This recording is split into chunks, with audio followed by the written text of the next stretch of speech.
Σας καλωσορίζουμε στη γιορτή μας, τη υπερμάχο με τις μαθήτριες Βούδη Χριστίνα, Δημητρού Λιάννα, Βένια Μανώλη.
Χρόνια.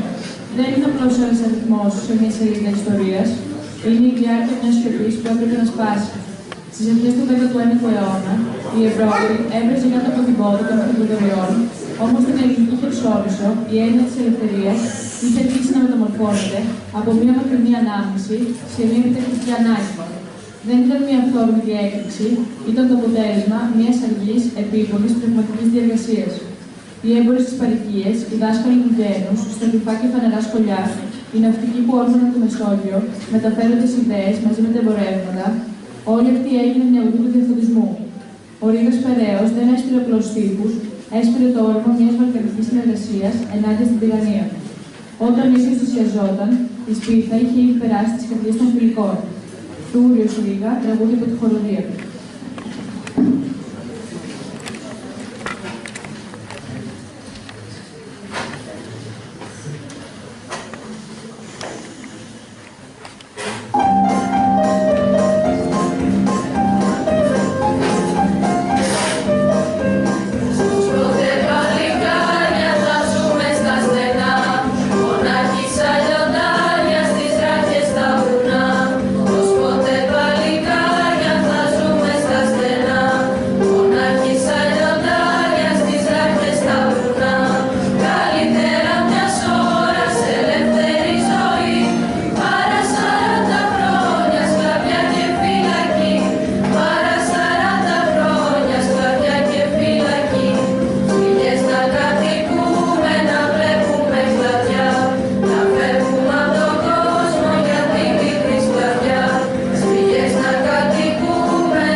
το 1814 ήταν μια πράξη παράλογη για την ανάγκη της εποχής. Πώς μπορεί μια ομάδα ανθρώπων, χωρίς στρατό, χωρίς κράτος, χωρίς επίσημη στήριξη, να οργανώσει την ανατροπή μιας αυτοκρατορίας. Κι όμως, η μυστικότητα, ο όρκος και η πίστη σε ένα ιδανικό που ξεπερνούσε την επιβίωση δημιούργησαν ένα δίκτυο που ένωσε τον λόγιο με τον κλέφτη και τον πλούσιο καραβοκύρη με τον φτωχό αγρότη. Όταν ο Αλέξανδρος Υψηλάτης διάβηκε στον Προύθο, το μήνυμα ήταν σαφές. Μάχου, υπερπίστεως και πατρίδος. Η αποτυχία στις ηγεμονίες ήταν η θυσία που χρειαζόταν για να ξυπνήσει ο Μοριάς και η Ρούμελη. Η Επανάσταση δεν ήταν πλέον ένα σχέδιο στα χαρτιά. Ήταν μια πραγματικότητα που ζητούσε αίμα για να ριζώσει. Όντως των Φιλικών, ποίημα από τη μαθήτρια Ζιώργου Ασημένια και το χορευτικό Καλαμιχιανός.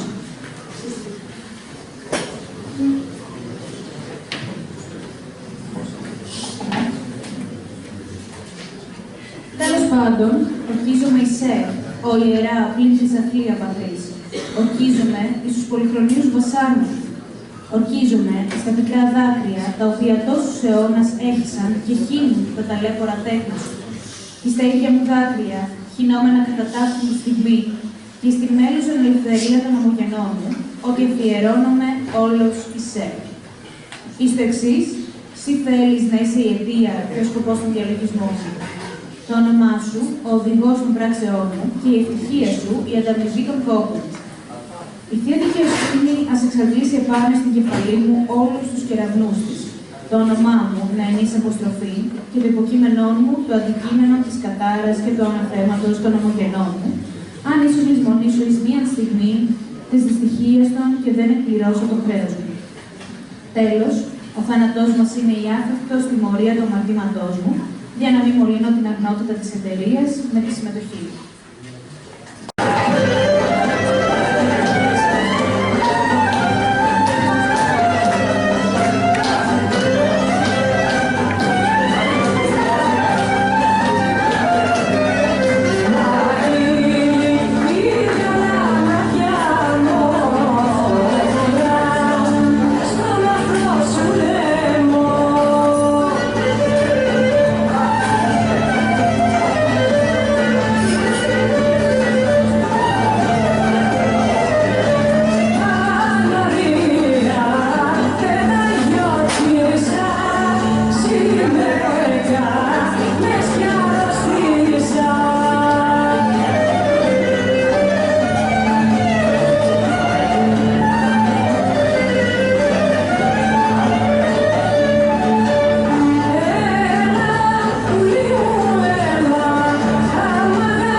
Το παλαιό πατρόν Γερμανός και τους όλους Ελλάδας, το Φρυδονικά Πέντρο, η Καλαμάτα Περιφερώνη, ο Κολοκοχρόνης, η ηγετική φυσιογνωμία που έπρεπε μπροστά από την εποχή του, κατάλαβε πως ο αγώνας θα χυθεί στην μετοχή. Ο Θεός υπέγραψε την ελευθερία της Ελλάδος και δεν παίρνει την υπογραφή του πίσω, έλεγε στους απελπισμένους. Η υπογραφή αυτή σχετίστηκε με αίμα στα πεντρενάκια, όπου στρατιά του γράμμα διαλύθηκε, αποδεικνύοντας πως το θάρρος μπορεί να λύσει τους αριθμούς. Τραγούδι από τη χοροδία Ανάτολης 21, ποίημα Μπάιρον και Μεσολόγιο από τη μαθήτρια Ράκου Ζωή και βίντεο για Μεσολόγιο.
λάθη μου. Δεν με συγκινεί η δόξα. Η καρδιά μου είναι πια ένα νεκρό, ζεστό ηφαίστειο. Μα τα νιάτα μου έφυγαν. Αν η ελπίδα χάθηκε, εδώ, σε αυτή τη γη, ας βρω έναν ένδοξο θάνατο. Σήκω, Ελλάδα. Όχι, δεν θυμάσαι. Σήκω. Η ψυχή μου ας γίνει ένα με τη δική σου. Κι αν η μοίρα το θέλει, ας πέσω εδώ, στο Μεσολογγίου τα χώματα, για τη λευτεριά σου.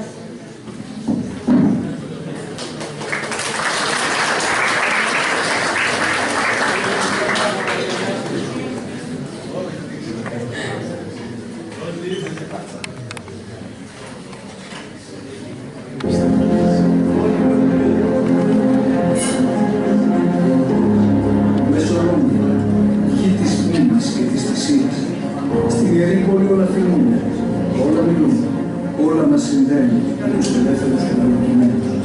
200 χρόνια ιστορίας και μνήμης.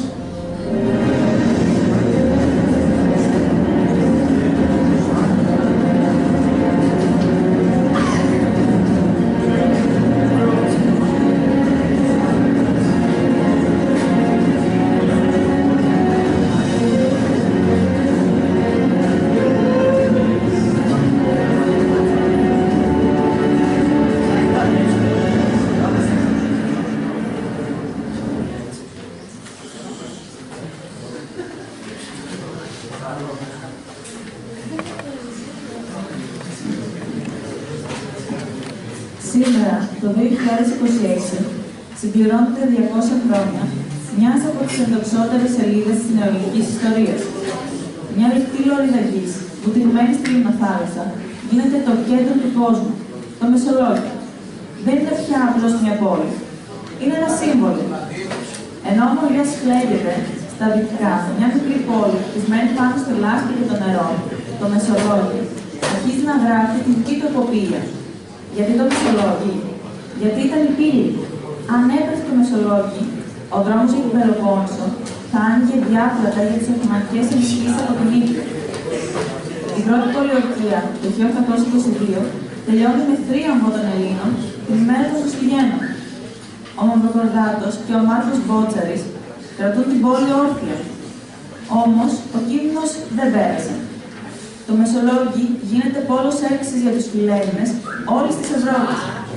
Ανάμεσά τους, η πιο λαμπρή προσωπικότητα των γραμμάτων, ο Λόρδος Βίρος. Η παρουσία του μετατρέπει την τοπική σύγκρουση σε παγκόσμιο γεγονός. Ο θάνατός του εκεί, το 1824 από πυρετό, βυθίζει την πόλη στο πένθος, αλλά ταυτόχρονα την αγιοποιεί στη συνείδηση των Ευρωπαίων. Το Μεσολόγγιο δεν είναι πια μια πόλη της Ατολοκαρνανίας. Είναι το σύμβολο του αγώνα του πολιτισμού ενάντια στην βαρβαρότητα. Ποίημα, τα κανόνια του Μεσολογγίου, του Βίκτορο Σουγκό από τη μαθήτρια Παπακώστα Χριστίνα, Τσάκικο στο Χασιδάκι, τραγούδι από την Κολομβία και έπειτα χωρητικό τσάκο. Παντού το Μεσολόγγιο, σαν Ανατολή και Δύση, μια στόγα που κρεμόταν, μα ο κόσμος θα την κρατήσει. Εκεί που ήλιος πέσανε, με ένα σπαθί στο χέρι, και το παιδί τους έγινε τις δευτεριές αστέρες. Μην φέρετε το πλάστημα, μην βλέπετε το αίμα, γιατί η δόξα του χωρεί, αμάρα δεν στέλνει. Αν έπεσε το Μεσολόγγιο, η Ελλάδα έφυγε στην γη, και ολόκληρη η Ευρώπη, και άλλο στάθη υποτιμή.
Ο Σουλτάνος, βλέποντας πως δεν μπορεί να κατανοήσει την Επανάσταση, καλεί σε βοήθεια τον Ιβραήμ Βασάρη της Αιγύπτου. Ο τακτικός στρατός του Ιβραήμ, εκπαιδευμένος από Γάλλους αξιωματικούς, αποβιβάζει στην Πελοπόννησο και καρώνει τα πάντα. Σύντομα, ο Φετοχής και ο Ιβραήμ ενώνονται έξω από το τόπο του Μεσολογγίου. Εδώ ξεκινάει η πιο έντοξη και ταυτόχρονα η πιο τραγική σελίδα. Η δεύτερη πολιορκία διαρκεί έναν ολόκληρο χρόνο. Οι Μεσολογγίτες, οι ελεύθεροι πολιορκημένοι, το καταπληκτικό μας πληγή του Σολομό, ζουν το αδιανόητο. Ο αποκλεισμός από τη θάλασσα, από το κουτρικιακό στόλο, στερεί την πόλη από τρόφιμα. Η πείνα γίνεται χειρότερος εχθρός. Οι μαρτυρίες της εποχής συγκλονίζουν. Οι άνθρωποι τρέφονται με πίκια, με δέρματα, με ποντίκια. Ο Μάγκελ, ο ελβετός πλειαίγνας, που εκδίδεται ελληνικά χρονικά, μέσα από την πολιορκημένη πόλη, γράφει: τα βάσανα που υποφέρουμε και μια πληγή που έλαβε στο σώμα μου, δεν μου επιτρέπουν πλέον να εκπληρώσω τα χρέη της συντάξεώς μου. Παρά την εξαπλίωση, η ψυχή μένει αλόβητη. Όταν ο Ιβραήμ του ζητά να παραδοθούν, η απάντηση είναι μία. Τα κλειδιά του Μεσολογγίου είναι κρεμασμένα στις πλούτες του κανονιών μας.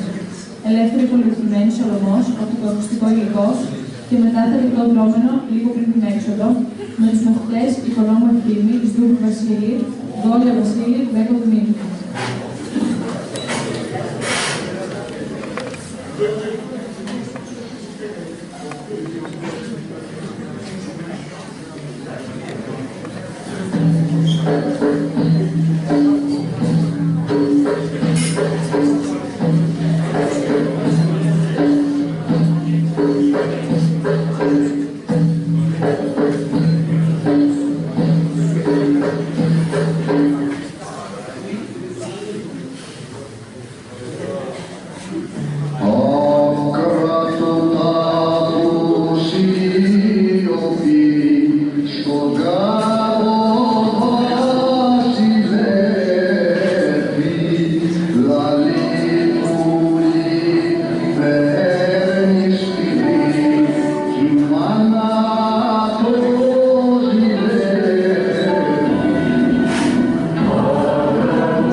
Δεν πάει άλλο, το σώμα λυγίζει την ψυχή. Κυρία Παρόμοια Μαθητή, σκόνη από τα συνεχόμενα τουβάλια. Η πείνα είναι ο ισχυρότερος εχθρός, Μάρκο. Κοίτα γύρω σου. Φεύγει κανείς. Κανένας. Στα τείχη όλοι σηκούν το ζωνάρι περιμένοντας το σύνθημα. Αν να πέσουμε, θα πέσουμε φεύγοντας μπροστά. Βλέπω σκιές, ανθρώπους, σαν φαντάσματα. Προτιμώ το πόλι στο πεδίο, παρά να πεθάνω εδώ, σαν το ποτίκι. Το πείσμα είναι το ατσάλι μας. Είδα πολλά, μα τέτοια παλικαριά δεν ξαναείδα. Ο θάνατος μας φοβάται απόψε. Πείσμα, με το πείσμα θα μανίσουμε τις σφαίρες του κάτω. Με το πείσμα θα δείξουμε τι σημαίνει ελευθερία. Ή στην ελευθερία ή στην αθανασία. Διάμεσο σταθμός δεν υπάρχει. Φοβάμαι, μήπως όλα πάνε χαμένα. Όμως μετά από 100, 200 χρόνια, κανείς δεν θυμάται γιατί τελειώσαμε εδώ. Θα μας θυμούνται, γιατί η θυσία μας είναι το θεμέλιο της Ελλάδος. Είμαστε η σπίθα που θα γίνει κακιά. Όσο ένας άνθρωπος θα κρίσει για τον Μεσολόγγι, τίποτα δεν πάει χαμένο. Οι θυσίες μετρούνται με το παράδειγμα. Ας είναι, ας γίνουμε στάχτη. Ας ανάψει στάχτη μας τις φωτιές των επόμενων. Γράφουμε ιστορία με το αίμα μας. Το αύριο μας ανήκει είτε ζήσουμε είτε πεθάνουμε. Η αυγή πλησιάζει. Η αυγή του Μεσολογγίου φτάνει στο τέλος της και θα φωτίσει τον κόσμο μια για πάντα. Για όσους έπεσαν. Για όσοι έρχονται. Για την τιμή μας. Για την Ελλάδα. Κάποιος τον Απρίλιο του 1826. Οι δυνάμεις έχουν εξαντληθεί. Ο στόλος του Μιαούλη δεν μπορεί να σπάσει τον αποκλεισμό. Η απόφαση παίρνεται στο Συμβούλιο των Οπλαρχηγών. Έξοδος. Όχι παράδοση, αλλά μια ηρωική προσπάθεια να διασχίσουν τις εθνικές γραμμές. Νύχτα του Σαββάτου του Λαζάρου προς Κυριακή των Βαΐων, 10 Απριλίου. Οι πολιορκημένοι χωρίζονται σε 3 θάλασσες. Τα γυναικόπαιδα ντύνονται με αντικά ρούχα, ζώνα στα σπαθιά. Όποιος πεθαίνει απόψε, πεθαίνει ελεύθερος, συντηρίζει. Όμως το σχέδιο έχει προδοθεί. Ποίημα, ο Καψάλης του Αριστοτέλη Βαλαωρίτη από την Αθήνα Πετσιμέρες.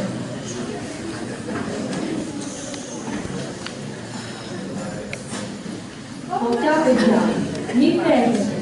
Ο χάριμος τους μένει. Ελάτε να πεθάνουμε στην πύλη βαμμένη. Κι όσοι έφερε την τάβα του κοντά στο βαρελάκι, ένα τσιπολολάκι μου, σαν ένα στεράκι. Εχθρό τους ουρανός, εσύστηκε η φύση, το Μεσολόγγι εκάπη. Πώς θα το λησμονήσει. Δεν είναι κάπνα αυτό που βλέπετε στον ήλιο τον ηρώ. Είναι οι ψυχές που ανέβουν τον δρόμο αυτό.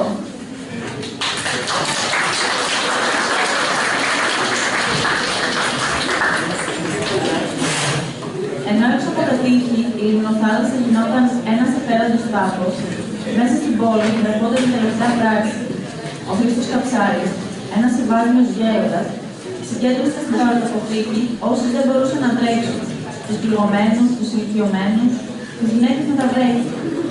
Όταν οι εισβολείς έσπασαν τις πόρτες και πλημμύρισαν τον χώρο με ιερές τριάμβους, ο Καψάρης κοίταξε το πλήθος, κράτησε το αναμένο κτίρι και περίμενε την κατάλληλη στιγμή. Με μία κίνηση, η γη σκίστηκε στα δύο. Η έκρηξη δεν ισοπαίδωσε μόνο το κτίριο. Γκρέμισε την ψευδέστηση της Οθωμανικής νίκης.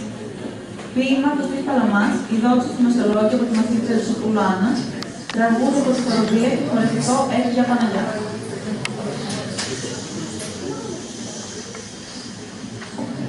Εδώ στο κάστρο το φτωχό, το κάστρο το δεξάτο, που το πατούν οι θύρες, που το κινούν κάτω. Μα η δόξα το αναστέλει πάλι, μέσα ήρθε. Και κάθε πόνο, κάθε δάκρυ, η ελευθερία θα κρύψει. Δεν είστε εσείς που χάσατε, εσείς, είστε οι νικητές. Γιατί το θάνατο νικήσατε απευθείας στις στρατές. Μεσολόγγι, ιερή πόλη, στο λίδι του αγώνα, θα ζήσουμε στις καρδιές μας για πάντα στον αιώνα.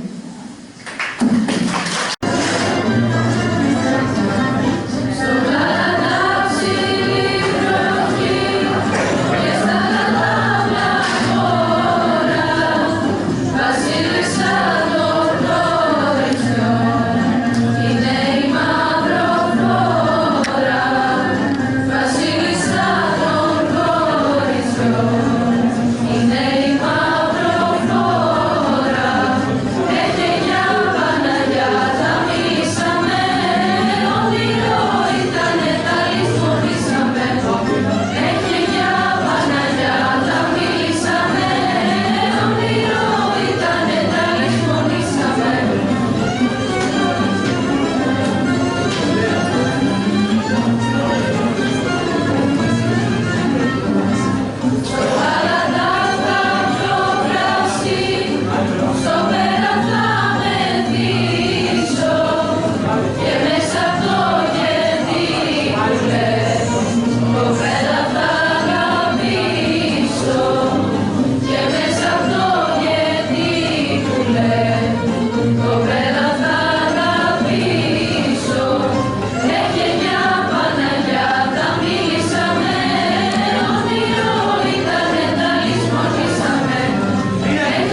ανθρωπότητα ήταν ο καταλήτης στην ελευθερία. Η θυσία του συγκίνησε την Ευρώπη τόσο βαθιά που η κυβερνήση των μεγάλων δυνάμεων δεν μπορούσε να αναμένει την κρατήσει. Ένα χρόνο μετά, η Ναυμαχία του Ναβαρίνου προκήρυξε το τέλος της Οθωμανικής κυριαρχίας. Σήμερα, το 2026, συμπληρώνονται 200 χρόνια από εκείνη τη νύχτα της εξόδου. Για εμάς, το Μεσολόγγι δεν είναι μια μακρινή ιστορία. Είναι το μάθημα πως η αξιοπρέπεια δεν παζαρεύεται. Είναι η υπενθύμηση πως το έθνος πρέπει να μάθει με θεωρεί εθνικό ότι είναι αληθές. Θυμούμε τους ανώνυμους και τους επώνυμους ήρωες. Τον Νότι Βότσαρη, τον Κίτσο Τζαβέλα, τον Μακρύ, αλλά και την ανώνυμη Μεσολογγίτσα που προτίμησε το θάνατο από τη σκλαβιά. Η δική μας ευθύνη είναι να κρατήσουμε τη μνήμη ζωντανή, όχι ως μίσος, αλλά ως πίστη στις αξίες της δημοκρατίας και της ελευθερίας. Το Μεσολόγγι θα παραμένει πάντα το αλόνι, όπου η ανθρωπιά ανοίξει το φόβο. Καλούμε τον υποδεχτή για ένα σύντομο χαιρετισμό και μετά ο εθνικός ύμνος από το χώρο.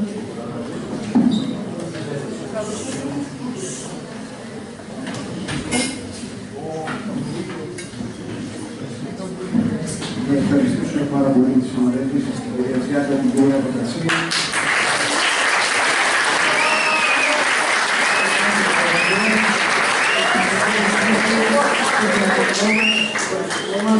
Ήταν πάρα πολύ ωραία, ανέβησαν την έξοδο του Μεσολογγίου, πράγματα που μας θεωρούνται προφανή, άρχη θυσίαση για τους αυτοείδους, για να καλέσουμε τώρα εμείς να είμαστε ιδιαίτερα και να κάνουμε αυτές τις ερωτήσεις. Συμμετείχτε όλοι για τον εθνικό ύμνο.